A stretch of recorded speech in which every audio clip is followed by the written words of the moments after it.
queria conversar e continuar a gente meditando na palavra de Deus, esse tema que nós estamos estudando este mês, em família.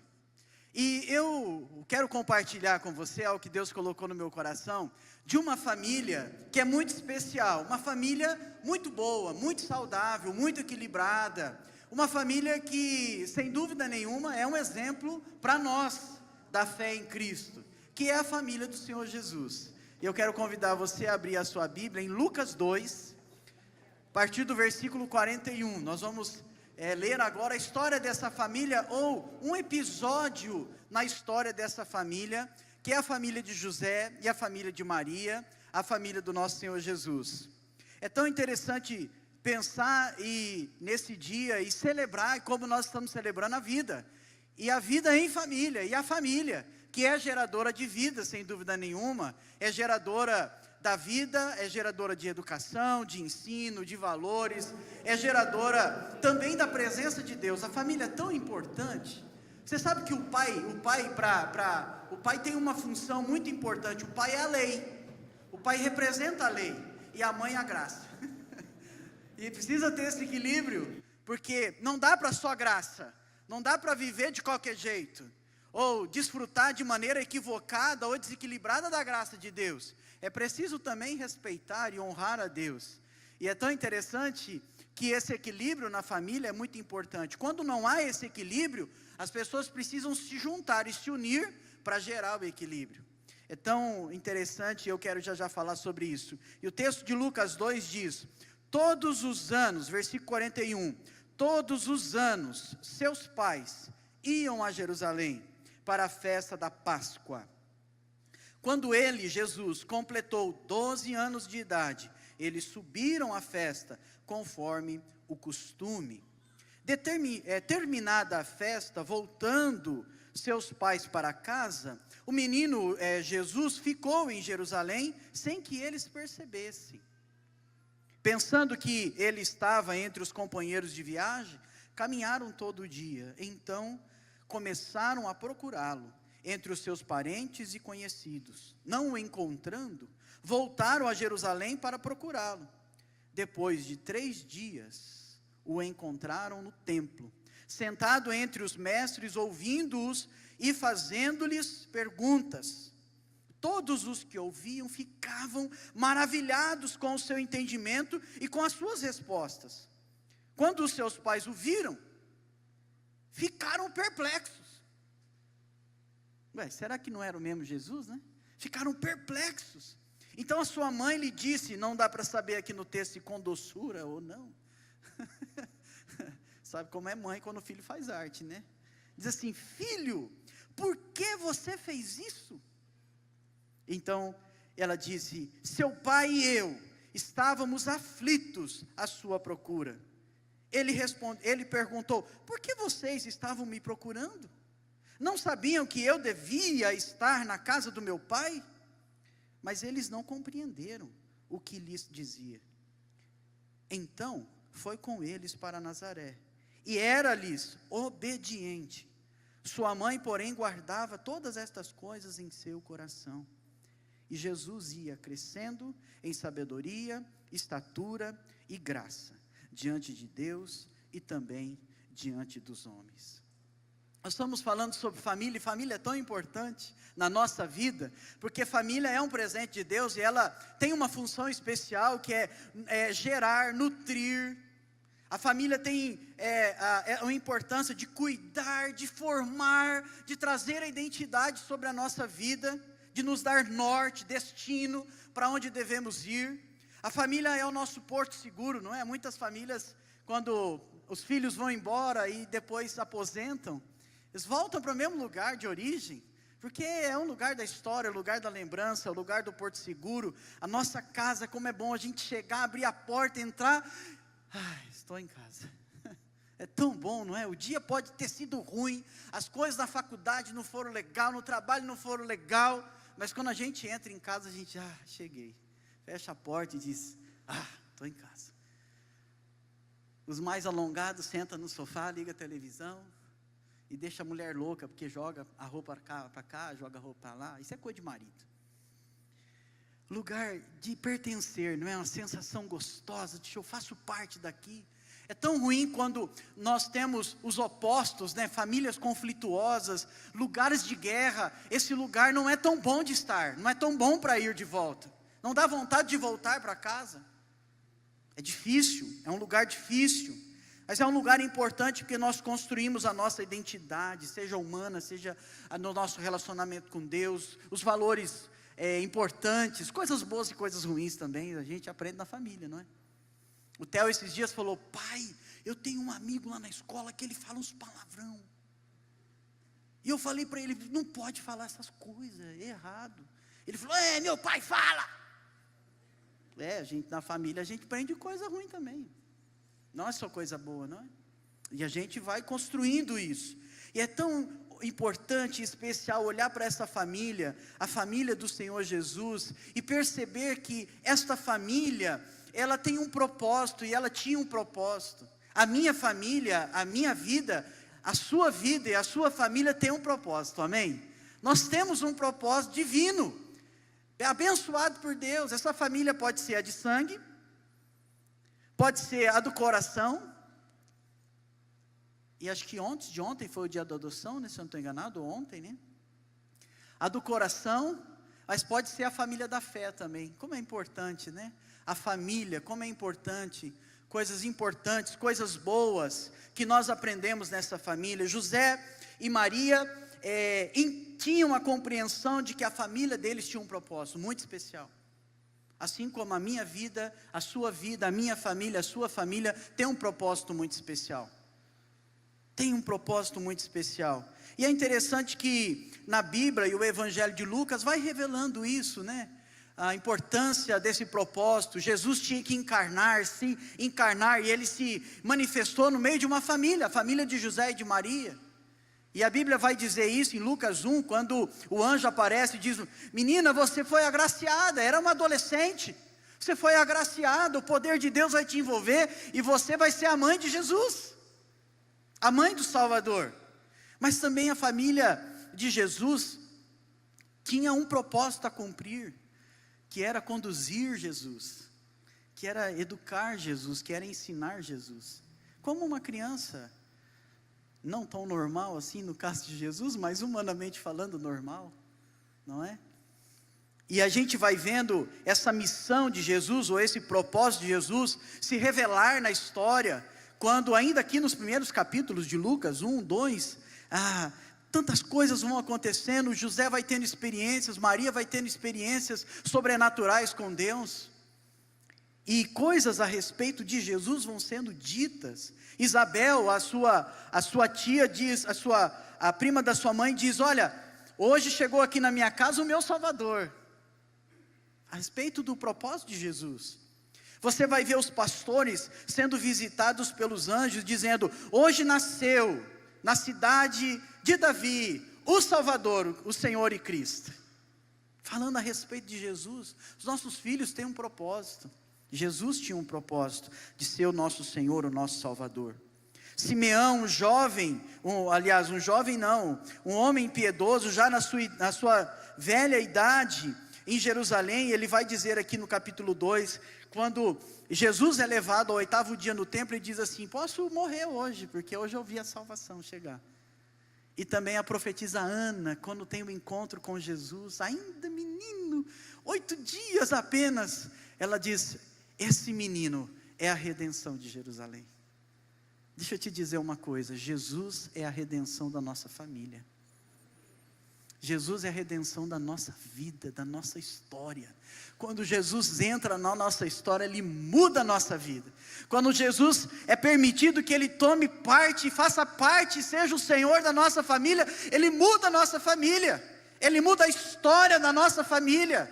E Ele vem como um resgate. É isso que essa moça está dizendo, essa profetisa está dizendo: esse menino é o Redentor de Jerusalém. Chegou a nossa salvação, chegou o nosso Senhor, chegou a solução, chegou aquele que pode mudar todas as coisas, e tem poder e autoridade para mudar todas as coisas.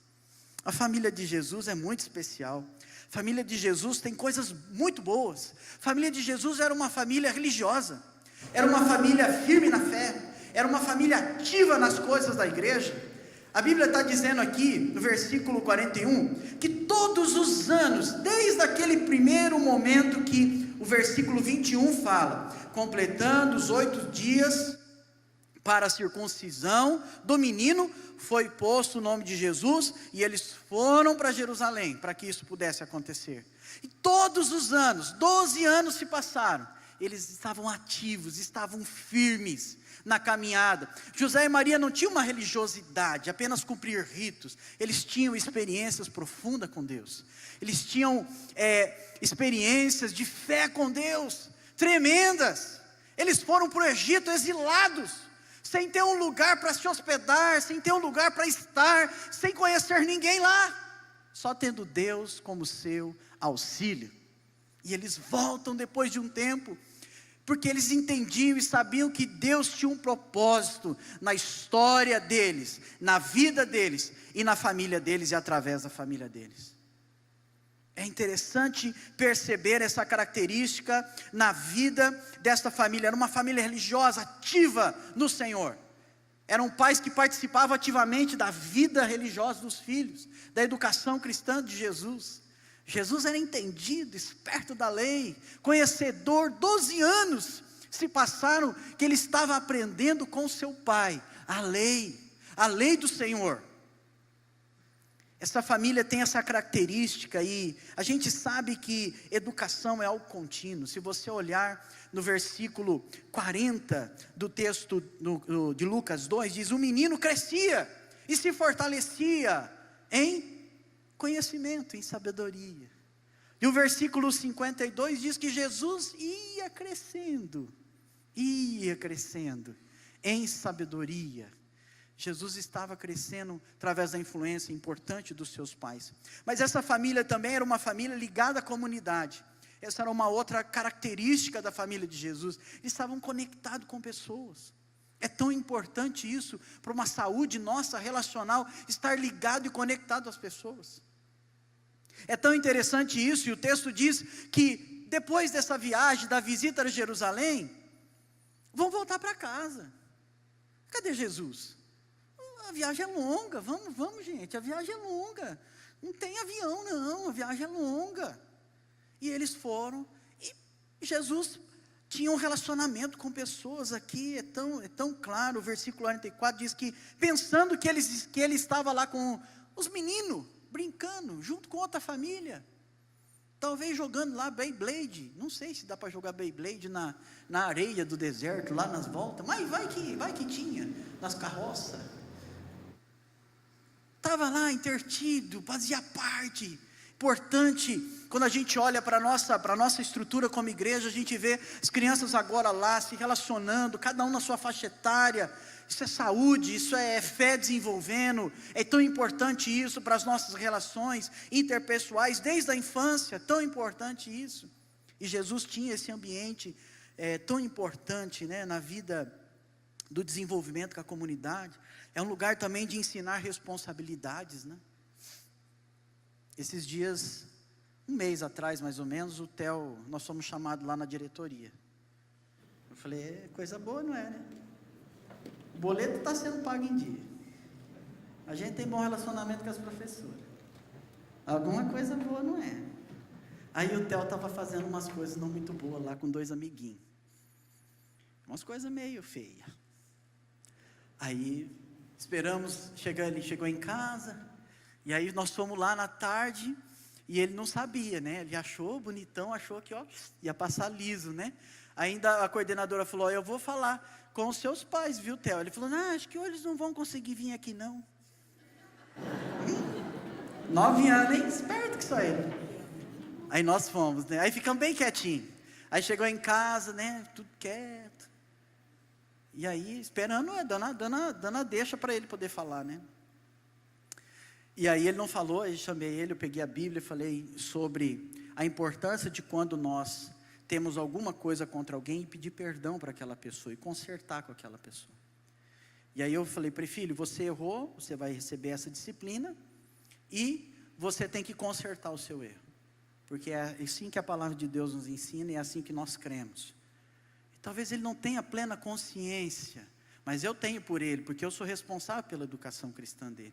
Eu também sou responsável pelas relações interpessoais que ele desenvolve e que ele está desenvolvendo. E aí nós fizemos combinado, você vai fazer uma carta para o seu amiguinho X, uma carta para o seu amiguinho Y, e para a coordenadora da escola que você disse que não fez nada. E não foi fácil fazer essa carta, não. Ele fez. No outro dia o combinado, você vai chegar e vai entregar. Ele entregou? Claro que não. Gente, fala sério. Tem 9 anos. Ele tinha que pedir perdão por escrito para 2 amigos e mandar para a coordenadora da escola. Que ele mentiu dizendo que ele não tinha feito o que os amiguinhos estavam dizendo que ele fez. Voltou para casa, ele falou, não entreguei não, morrendo de vergonha. Falei, mas é assim que funciona o processo.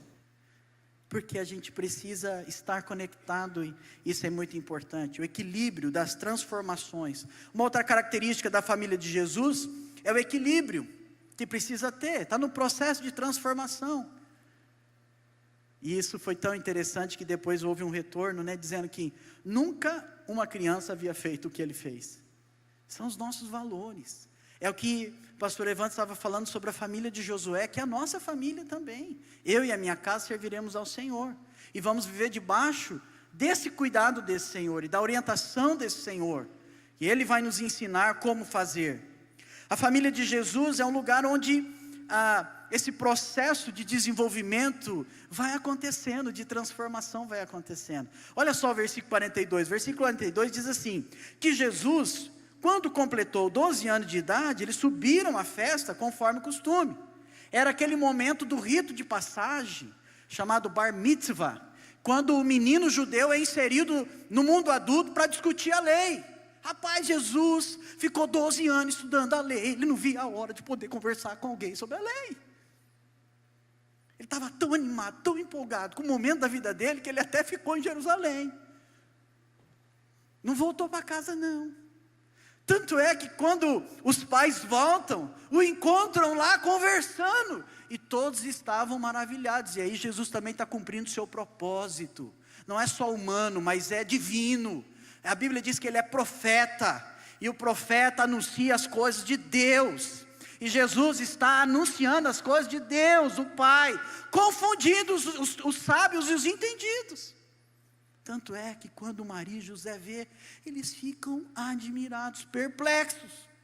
Rapaz, é o nosso filho mesmo? Tinha lá aquela pontinha de raiva, assim, esse menino ficou para trás, mas também estavam admirando.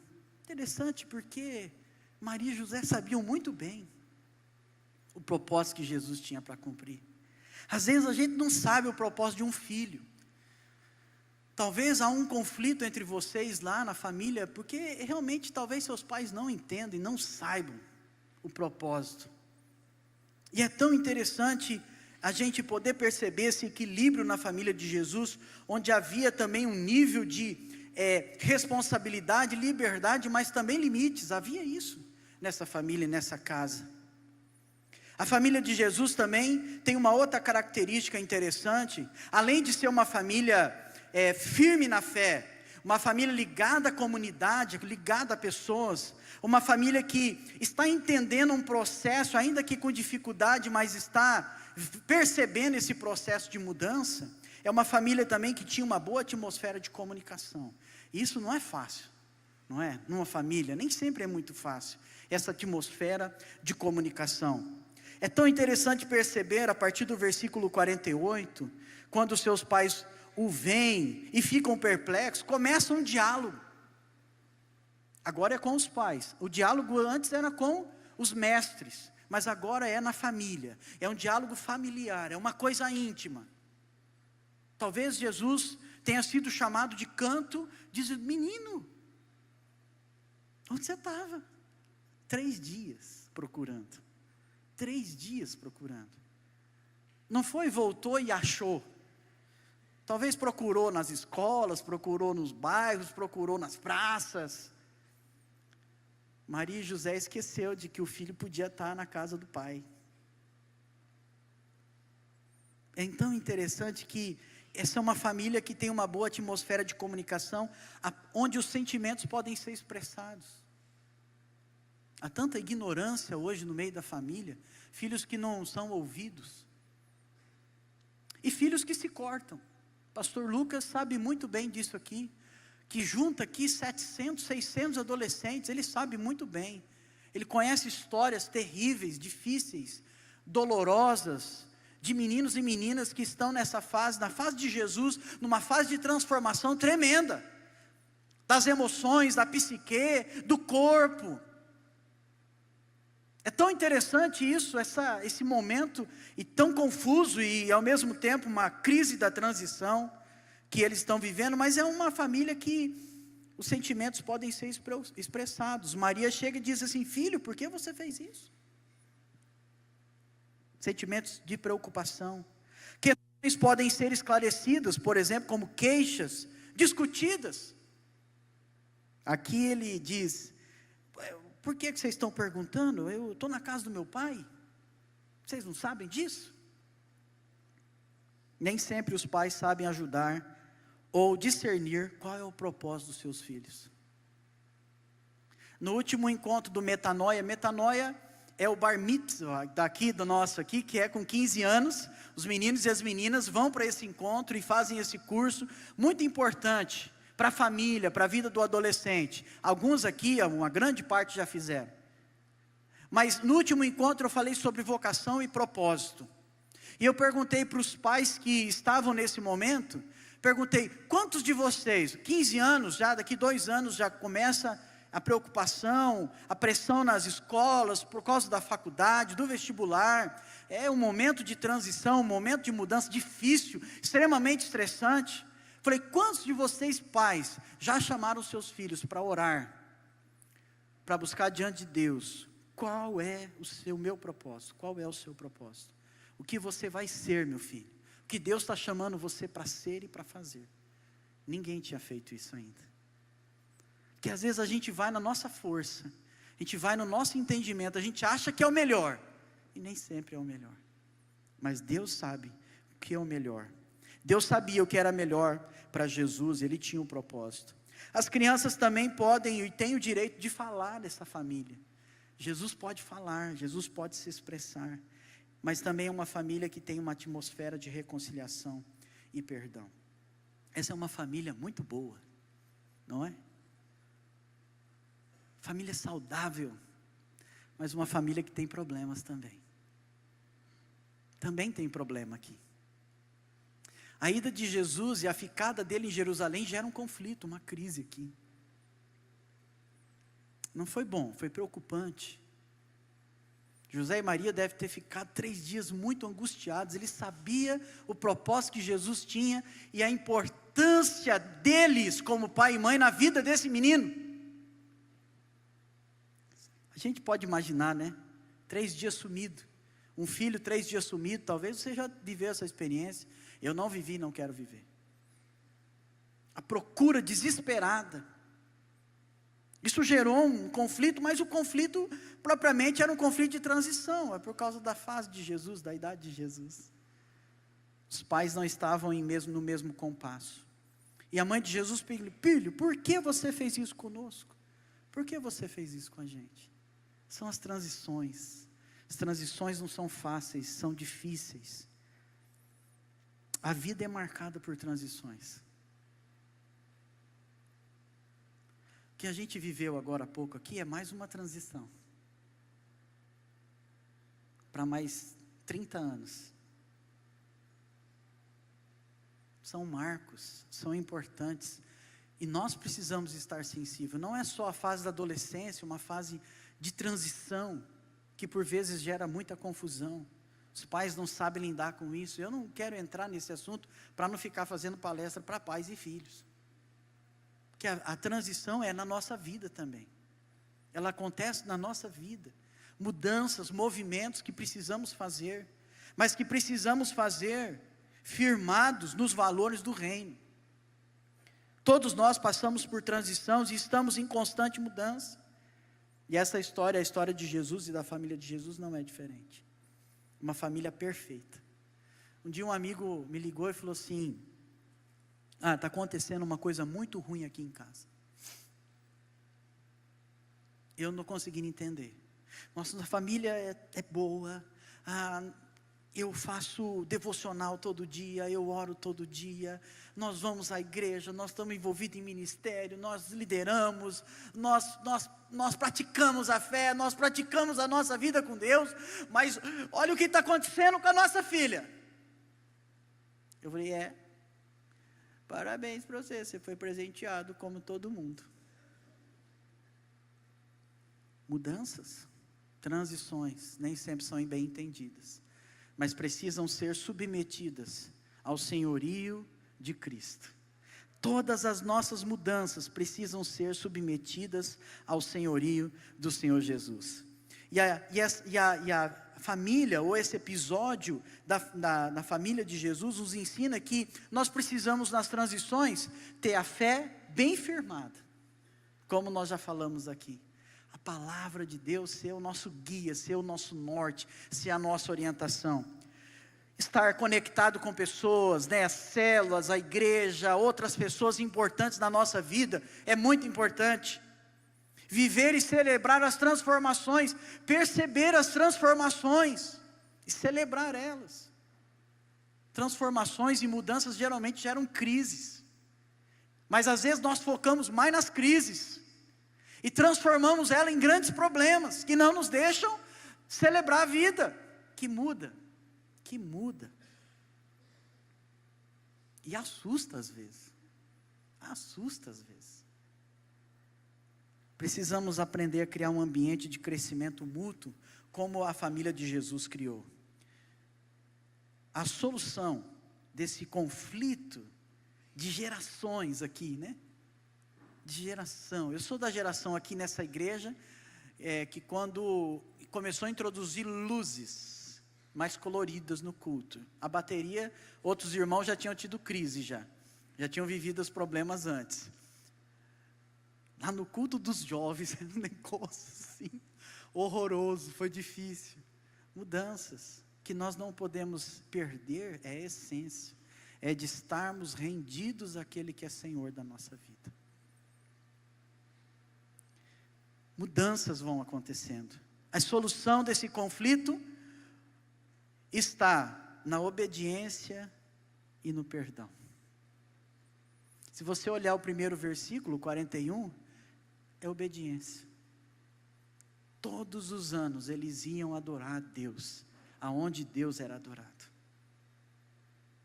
O versículo 51 termina dizendo: Jesus voltou com eles e era-lhes obediente. O Senhor Jesus é o exemplo, ainda que como menino, é o exemplo da nossa vida, Ele é o Senhor da nossa história. A obediência e o perdão são caminhos. Eu quero finalizar com 3 lições. Precisamos aprender com José e Maria. Primeiro, aprenda, apesar do problema, busque resolvê-lo. Vai atrás de resolver, apesar do problema. Busque resolver o problema. Um sumiço aconteceu, mas eles começaram a procurar. Busque resolver o seu problema.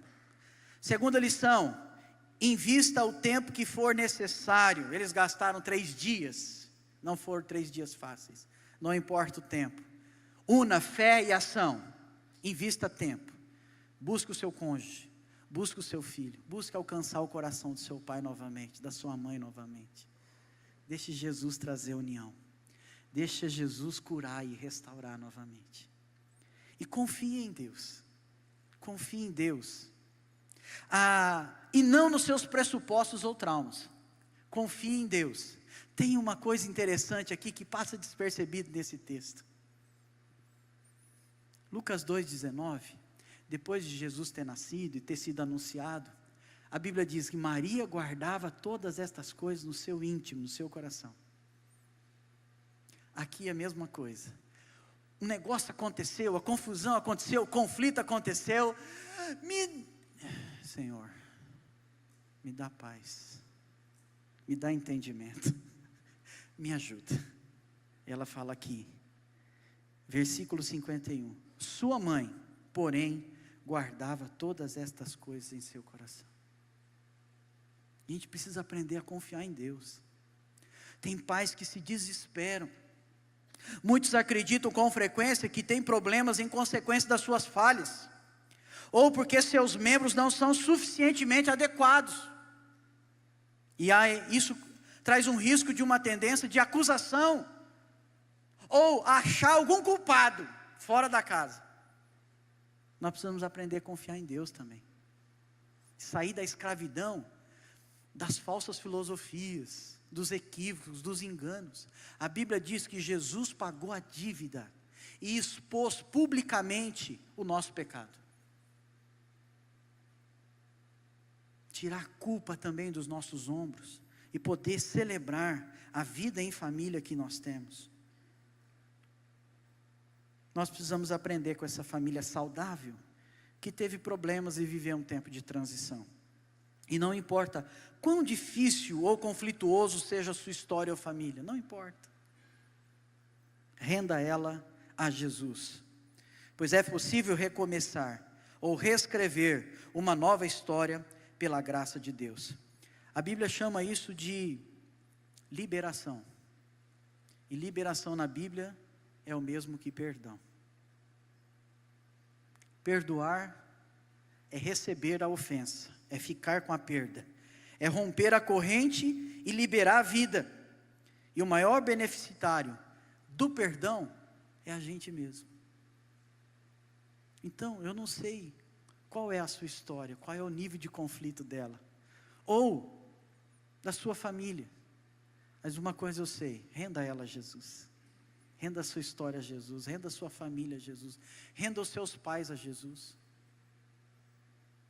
Eu já contei essa história aqui. A minha história é marcada por perdas de morte na família. E quando a minha mãe morreu, meu pai casou-se de novo. Tivemos uma outra pessoa em casa, que ajudou a nos criar, mas muito violento. E eu apanhei muito, mas muito. Aquele negócio da espada de São Jorge eu conheço virado dos avessos. A bicha dispensava, assim, eu conhecia todos os raminhos dela. Assim. Um dia eu estava num congresso, e Deus falou, o Espírito Santo falou comigo assim, foi falado um texto da Bíblia, se Deus te deu poder para você ligar na terra, terá sido ligado no céu, desligar na terra, terá sido desligado no céu.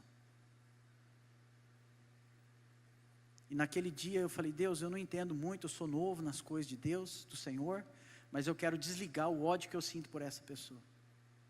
E naquele dia eu liberei perdão e fui curado. Fui curado. Hoje eu posso sentar e conversar. Ficou só na memória. Mas Deus me curou. Porque eu liberei perdão.